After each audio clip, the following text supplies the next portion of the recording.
తో తేల్చుకునేందుకు సిద్ధమయ్యారు తెలంగాణ సీఎం రేవంత్ రెడ్డి. తెలంగాణ రాష్ట్రానికి సంబంధించిన కీలకమైన మెట్రో విస్తరణ, రైల్వే పెండింగ్ అంశాలపై కేంద్ర ప్రభుత్వంతో నేరుగా చర్చించి సమస్యలను తేల్చుకోవాలని డిసైడ్ అయ్యారు. ఇందుకోసం ఆయన హస్తినబాటు పట్టారు. నేటి నుంచి 2 రోజుల పాటు అక్కడ పర్యటించబోతున్నారు సీఎం. పలువురు కేంద్ర మంత్రులను కలవబోతున్నారు. రాష్ట్ర ప్రయోజనాలే టార్గెట్ గా కేంద్రం నుంచి నిధులు, అనుమతుల సాధన కోసం సీఎం ఈ పర్యటన ప్రతిష్టాత్మకంగా తీసుకున్నారు. ఇక ఈ టూర్లో భాగంగా Hyderabad metro rail project phase 2 విస్తరణకు సంబంధించిన నిధుల కొరతపై చర్చించనున్నారు. Indian railway finance corporation financing సమస్యలకు త్వరితగతిన పరిష్కారం చూపాలని కేంద్రానికి విజ్ఞప్తి చేయబోతున్నారు సీఎం.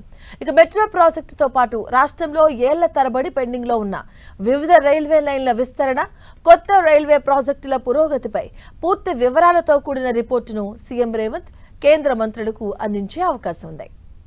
ఇక మరోవైపు ఢిల్లీ టూర్కు ముందే సీఎం రేవంత్ రెడ్డి కేంద్ర మంత్రి కిషన్ రెడ్డికి కీలక లేఖ రాశారు.